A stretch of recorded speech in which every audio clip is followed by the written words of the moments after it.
Welcome back to the deep dive.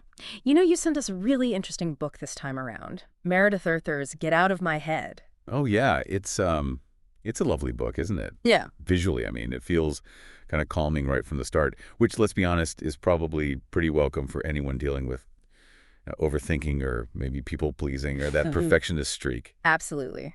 And, well, your request is our command, as always. So our mission today is to really dig into Get Out of My Head. We want to pull out the most useful, kind of practical bits, the insights. Right. The goal is really to help you, our listener, get maybe a clearer picture of your own overthinking habits and, more importantly, figure out ways to sort of navigate them better. Because that's the thing the book highlights so well, isn't it? Our minds, they can be, well, double-edged. That constant thinking we do, we often think it's like helping us stay prepared, right? Hmm? But it can actually flip and become a huge source of stress. It can even show up physically in very real ways, and sometimes it, paradoxically, makes it harder to actually solve problems. Okay, so the book kicks off talking about this wave. What's the idea there? Yeah, the wave. What's really insightful, I think, is how she connects that often pretty abstract feeling of stress and overthinking to something really tangible, like physiological. She calls it the hormone wave. Hormone wave. Yeah, basically a surge of chemicals, adrenaline, cortisol, norepinephrine, the stuff our body releases when it thinks there's a threat. And that threat could be real, or it could just be our own, like, runaway thoughts. Ah, okay, so it's not just in your head, there's actual biology happening. Exactly. And this wave, it has real physical effects. Think about those times when maybe your heart starts racing or you get sweaty palms, maybe nauseous, that tight feeling in your chest. Yeah, I know that one. Or even like tingling arms, heart palpitations, dizziness. Those aren't just random. They're often the physical signs of this hormone wave hitting you. And the book really stresses that we need to kind of get to know our own personal version of this wave. Precisely. It's about becoming a keen observer of yourself. Like, when do you first notice that shift? What are your early warning signs? Is it a knot in your stomach? Does your breathing get faster? That personal awareness, that's really the key first step to managing it. Okay, now this is interesting. The book suggests reframing what happens after the wave peaks. Yes, that shaky feeling, right? Maybe a bit weak after you've been really stressed or anxious. Instead of seeing that as just, leftover bad feelings. Yeah. Arthur suggests we should actually acknowledge it, maybe even appreciate it. Appreciate the shakiness. That's different. It is a flip. But the idea is that shakiness is proof. The hormone wave is actually receding. It's a sign your body is starting to calm down. Right. And kind of powerfully, when you see it that way, you start building this sense of resilience. Like, okay, I got through that and now I'm recovering. Each time you notice it like that, you're reinforcing your ability to bounce back. Okay, I like that. Then the book moves into people-pleasing, which, yeah, I think a lot of overthinkers can probably relate to that. It's a very common thread, definitely. The book calls it the people-pleasing hamster wheel. That, like, relentless urge for approval, for validation from others, often the people closest to us. And how does that link up with the overthinking part? Well, it's fascinating how easily that need to please fuels these endless mental loops, you know? We replay conversations, picking apart every word, every look, wondering if we messed up, if someone's secretly mad at us. Right, like constantly scanning for some hidden criticism. Exactly. We get stuck on these tiny, tiny details from interactions that are long gone. And the core message here, it sounds simple, but it can be incredibly liberating. You can't always please the people you want to. It's about accepting that human interaction is inherently kind of messy. So instead of dissecting every single moment, Right. what's the shift? Arthur encourages us to sort of step back, look at the overall feeling of the interaction. Did it feel generally okay? Was there a real connection? Basically, letting go of trying to get everyone to approve all the time and just accepting that, yeah, sometimes there's friction. That's normal. It can be really freeing. Okay, let's talk about protect the head. That sounds very direct, almost physical. It does, right. And it speaks to a really common feeling for overthinkers, that sense of being maybe more vulnerable to stress from the outside, getting easily sucked into those negative thought spirals that, trigger the hormone wave again. Leading to more self-criticism, mental fog. Yeah, Yeah. exactly. So the question is, how do you actually do that? Protect the head. Yeah. The book introduces this idea of having a protective catchphrase. Think of it like a mental boundary, or maybe a verbal shield you can pull up to interrupt those downward spirals, or even just to buffer yourself from overwhelming stuff coming at you. Like an internal stop sign for your thoughts. Pretty much, yeah. The author's own phrase is protect the head, which she actually borrowed from boxing. A hit to the head is serious for a boxer, right? Yeah. So for an overthinker, it's like a reminder. Create some distance from whatever's mentally pummeling you. Can you give a practical example? How might someone use that? Okay. Um, Imagine you're scrolling through news and it's just making you feel anxious and kind of helpless. Your catchphrase, whatever you choose, it has to resonate with you, could be the trigger to just consciously close the app. Right. Or Mm. say the pressure to get to work super early is stressing out your whole family every morning. The catchphrase could be the nudge you need to finally have that awkward conversation with your boss about finding a more sustainable schedule. So it's about giving yourself permission right then and there to disengage and look after your own mental space first. Precisely. It really hammers home that oxygen mask principle, Yeah. Take care of your own mental well-being first, because ultimately that lets you show up better in all the other parts of your life. Okay, the next part of the book seems a bit lighter, focusing on playfulness. How does injecting some fun help with something like overthinking? Yeah, it's an interesting angle. But the idea is that bringing in some lightness, some, less serious energy can actually disrupt those rigid, often quite serious, patterns of overthinking. Like how a sudden laugh can totally change the mood in a tense room. It shifts the energy. That makes sense. So what kind of playful techniques does the book suggest? Well, one that might feel a bit weird at first is simply talking to yourself. Positively, I mean. Huh. Okay. But seriously, research actually shows that positive self-talk can help reshape neural pathways over time, improve how you see yourself. Like giving yourself an internal pep talk or a high five. Exactly. The author even shares how she gets herself pumped up for stressful stuff by having this internal dialogue set to the Rocky Fee soundtrack. Another idea is to personify your inner critic. Give it a funny name, maybe. Treat it like this separate, slightly annoying character. Myrtle the critic. Myrtle. Yeah, perfect. It creates distance, right? So you can address those critical thoughts more objectively instead of just being swallowed by them. And interestingly, some studies suggest talking to yourself in the third person, like, okay, your name, you got this, can actually be even more effective. Huh, that is interesting. What other playful stuff is in there? Engaging in hands-on hobbies is a big one. Things that really absorb your attention. Pottery, knitting, playing an instrument. Even like building complex Lego sets. Right. That focused attention they demand. It's like a meditation in action. It gives your overactive mind something specific to latch onto, which effectively sidelines all the usual worries for a bit. And the book mentions Irvin Lin's experience with clay specifically. Yeah, he talks really beautifully about how just the feel of the clay pulls him right into the present moment. It's an escape from his mental to-do list. Plus, starting any new hobby means you have to be a beginner, right? True. And that's a powerful antidote to perfectionism. You're kind of forced to accept those first clumsy attempts, those initial wonky pots or off-key notes. So it's about learning to be okay with not being perfect right away, appreciating the learning process itself. Exactly. And maybe even celebrating those early kind of gawky results. The book also points to something super simple, using color to interrupt thought loops. Just pausing, looking around, and consciously naming the colors you see. That sounds very accessible. Totally. Molly's technique of actually saying the color names out loud. Blue chair, green plant, white wall. It's a small, deliberate action that yanks you out of the internal spiral and back into your immediate surroundings.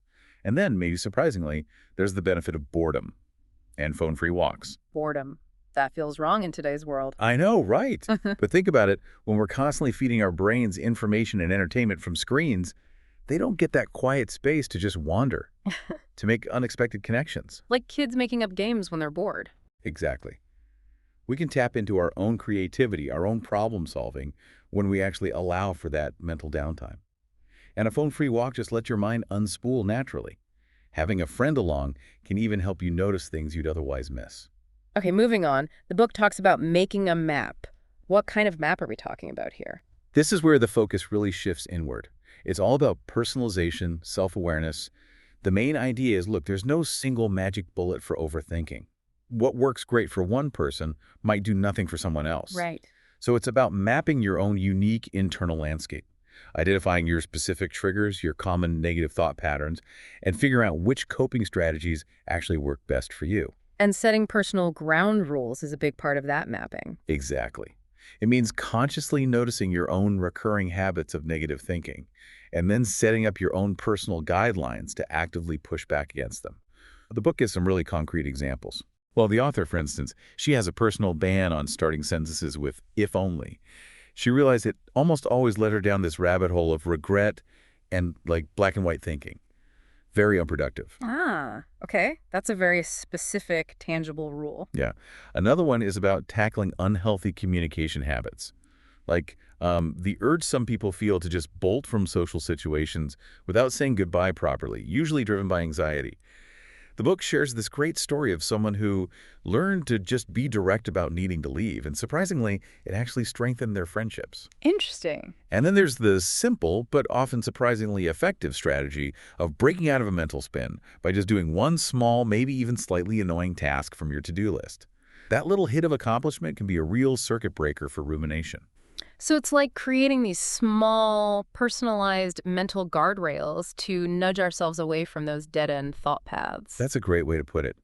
The book also really champions writing as a tool for self-discovery, specifically through morning pages. Right. That's the 3 pages stream of consciousness, first thing in the morning. No editing allowed. That's the one. 3 full pages, longhand, uncensored, as soon as you wake up, basically before your inner critic is fully caffeinated. The point isn't the quality of the writing, it's just the act of getting the thoughts out. Hmm. And maybe counterintuitively for overthinkers who want to analyze everything, the suggestion is to just recycle the notebooks when they're full. It's about the process, that gentle release, not the product. Okay. And then there's this idea of an energy budget. That sounds really practical. It is, yeah. It's basically recognizing that our mental and emotional energy isn't limitless. It's a finite resource, Hmm. kind of like money. The book tells this relatable story about someone who just kept overcommitting, always saying yes to new projects before finishing old ones. Been there. Right. And it inevitably leads to this state of energy debt, burnout, feeling totally drained. So it's about being much more conscious about where we're actually investing that mental energy. Exactly. Becoming aware of what drains you versus what replenishes you, and then making more deliberate choices about how you spend that energy, even if it means setting boundaries, saying no sometimes, even to things that feel kind of important in the moment. The book also brings up something maybe unexpected, the influence of temperature on our mental state. Yeah, this is where it gets a little Yeah. different, maybe. But there's some interesting anecdotal stuff. The book mentions cold showers, how they might interrupt overthinking patterns. It references Luis Rivera and the Wim Hof method. Like hitting a physiological reset button. That's kind of the idea behind it. And it's not just extreme cold. The suggestion is more about experimenting with any intentional temperature shift, like stepping outside into crisp air, splashing cold water on your face, even just opening a window. See if that physical sensation helps anchor you back in the present and break the rumination cycle. Interesting. And then there's calibrating our internal compass using emotions, not just logic. Yeah, this is key. It's about moving beyond just making pro-con lists for big decisions and really tuning into what you feel about the options. The book shares this powerful story about someone agonizing over a career change. Logically, it all made sense, But but it's something felt off. exactly. Right. It wasn't until she really acknowledged the underlying fear that was coloring her judgment that she could tap into her intuition and make the right choice for her. So our emotions aren't just like inconvenient noise, they're actually data points that our logical brain might miss. Precisely. By letting ourselves actually feel into our emotions, we get a much richer, more complete picture of what truly aligns with us. Okay, chapter 4 shifts gears to building balance, focusing on nurturing our rest and digest nervous system. Yes, this is so important. It's the counterweight to that fight or flight response that so many overthinkers live in way too much of the time. The book really emphasizes actively engaging our parasympathetic nervous system to promote calm and relaxation. And visualization is one way to do that. Yeah, consciously creating a really vivid mental picture of a peaceful place. And not just seeing it, but really engaging all your senses. What do you hear there? What do you smell? What's the temperature like? What can you feel? It can be surprisingly effective at temporarily shifting your mental state. Like a mini mental vacation you can take whenever you need it. Exactly. And then there are specific breathing techniques like the 4-7-8 method. It's simple, but it's a really potent tool for directly influencing that parasympathetic system, calming your mind and body. Remind us how that one goes. Sure. It's breathing in quietly through your nose for a count of 4, holding your breath for a count of 7, and then exhaling slowly and completely through your mouth, making a whooshing sound for a count of 8. 4, 7, 8. Got it. The book also suggests small tweaks to your daily commute.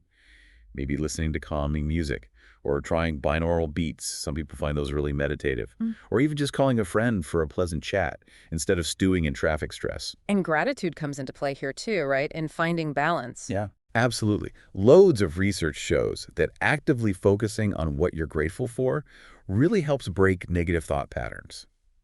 The book mentions this practice of noticing 100 blessings a day, Mm-hmm. just consciously acknowledging the small good things as they happen. Mm-hmm. Even just taking a few moments before sleep to think about things you're thankful for can really shift your focus away from the negative stuff. And naturally, mindfulness and meditation get a mention. Of course, these practices are all about developing that ability to just observe our thoughts without getting swept away by them, without judging them, becoming more aware of when our mind is racing or stuck worrying about the past or the future. There's a great quote in the book. Yeah. Depression is looking back with regret. Anxiety is looking ahead with fear. Freedom is being here and now. Mindfulness is really about cultivating that presence, that freedom in the here and now. Hey, chapter 5 urges us to dig deeper into self-awareness. Yeah, this chapter is really about refining our understanding of ourselves and how we interact with the world. It kicks off with this helpful metaphor, the red dot, blue dot idea. Okay, paint me a picture. Red dot, blue dot. Imagine the people you interact with are either red dots, they generally leave you feeling energized, positive after you spend time with them, or blue dots, they tend to drain your energy, maybe leave you feeling kind of down or negative, Ah, I think I know some blue dots. right? The idea is to become more conscious of this energy exchange, maybe intentionally seek out more time with your red dots, and perhaps set some healthier boundaries with the blue dots, Yeah. and also, importantly, striving to be a red dot for other people. So it's about really tuning into the energetic impact of our relationships. Exactly. And then there's the huge task of actively building what the book calls the don't compare muscle. Ugh, yes. That's a constant battle, especially online. Isn't it just? The book really emphasizes that true contentment comes from setting realistic personal goals and expectations. Constant comparison just completely undermines that. So it suggests creating a personal mantra, maybe just don't compare. Yeah. Something simple to consciously interrupt those thoughts when they pop up and bring your focus back to your own journey. The book also touches on finding love and acceptance in relationships, even when there are big differences. Yeah, this is about recognizing and really accepting that your partner, your family, your friends, they're going to think differently, communicate differently, react differently than you do. That's inevitable. The book suggests maybe creating a simple, factual statement of truth about your key differences. Right. Something like, he processes things internally, I process externally. Just a neutral statement you can return to mentally when you feel yourself getting frustrated or judgmental about those differences. It grounds you in acceptance. And then there's the Groundhog Day loop, that feeling of being stuck in the same negative thought pattern over and over. Oh yeah, I think many overthinkers know that one intimately. The book suggests maybe proactively asking trusted friends or loved ones to be a gentle mirror for you, to help you even notice when you're stuck in one of those loops, because sometimes we don't even see it ourselves. Right. It also brings in that really insightful Buddhist parable of the second arrow. You know, the first arrow is the bad thing that happens. We can always control that. But the second arrow is the suffering we add on top through our own rumination and worry. We do have a choice about that second arrow. Okay. Finally, in this digging deeper section, it encourages us to become body detectives. Yes. If you often have physical symptoms alongside your overthinking, the advice is to get systematic about understanding those links. Talk to your doctor, explore if there might be underlying hormonal things or neurotransmitter stuff going on, and also maybe keep a detailed daily journal. Track your mental state and any physical symptoms. You might start seeing patterns and connections you'd completely miss otherwise. So really being proactive and methodical about investigating that mind-body connection. Precisely. Okay, chapter 6, putting it all together, seems focused on really actionable stuff. Yeah, this chapter tries to bust some common myths about overthinking and give clear steps forward. A really key point is finally letting go of the idea that being stressed, anxious, or constantly overthinking is somehow good for achieving things or solving problems. Right, the idea that stress motivates me. Exactly. The book argues pretty convincingly that we usually succeed despite those things, not because of them. Progress happens even when we're fighting against that internal noise. That's a really important shift in thinking. It is. Another actionable thing is getting really good at recognizing your personal hazardous surf warnings. Those early signs that tend to come before your hormone wave hits. Your triggers. Your triggers, exactly. Once you know them, you can start taking proactive steps. Maybe that means setting firmer boundaries with certain people. Maybe it means finally addressing a conflict you've been avoiding. Or maybe it's about seriously reevaluating how much time you spend doom scrolling. So it's about seeing our patterns and then making conscious choices to try and shift them. Exactly. The chapter also talks about avoiding avoidance when it comes to decisions. Often, the fear of making the wrong choice Yeah. makes us procrastinate, Yeah. right? And that procrastination can actually be worse than just making a decision, even if it's not perfect. Yeah. So consciously weigh the risks. What's the risk of acting? But also, what's the risk of not acting, of staying stuck? And finally, it highlights the value of paying attention during your placid seas, those times when the hormone wave isn't crashing. What conditions are present then? Note them down so you can actively try to create more of those conditions in your life. The book even has this timely bonus chapter on end-of-year catastrophizing, which feels very relevant for a lot of us. Oh, definitely. It dives into cognitive distortions, these predictable but inaccurate ways of thinking. They can really mess with our judgment, especially during stressful times like year-end. It lists several common ones. Catastrophizing, jumping to the absolute worst-case scenario, black and white thinking, seeing everything as all good or all bad, overgeneralization, taking one bad event and assuming everything is bad, labeling, mind reading. It's like our own brain becomes the biggest obstacle sometimes. Totally. The book suggests thinking like a submarine periscope, constantly scanning your thoughts for these torpedoes of distorted thinking. And then, really helpfully, it points back to the techniques from earlier chapters as ways to disarm these distortions. So reminding ourselves we can't control everything, being a body detective, using that don't compare mantra, those tools still apply. Exactly. It's about using the toolkit you've been building to navigate those potentially tricky times Mhm. with more awareness and hopefully a lot less unnecessary mental anguish. Okay, so the book wraps up with a really encouraging message. It's never too late.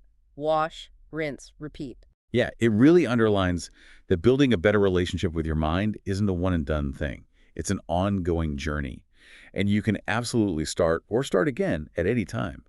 It introduces this lovely idea of the virtuous cycle getaway. Virtuous cycle getaway. Yeah, the idea that every positive experiment you try, every little step forward you take, it builds its own momentum. It makes the next step feel just a little bit easier. Like you're slowly building this warmer, more welcoming home inside yourself, using self-awareness, acceptance, boundaries. Exactly that. And the epilogue is just this gentle reminder that often the big answers we're looking for out there, they actually reside within us already. So as we wrap up this deep dive into Get Out of My Head, what's maybe one small, actionable experiment you'd suggest our listeners could try based on everything we've talked about? Hmm. Okay. Drawing from that ending, I'd say pick just one thing that really resonated with you from our chat today. Maybe it's trying that simple 4-7-8 breath the next time you feel overwhelmed.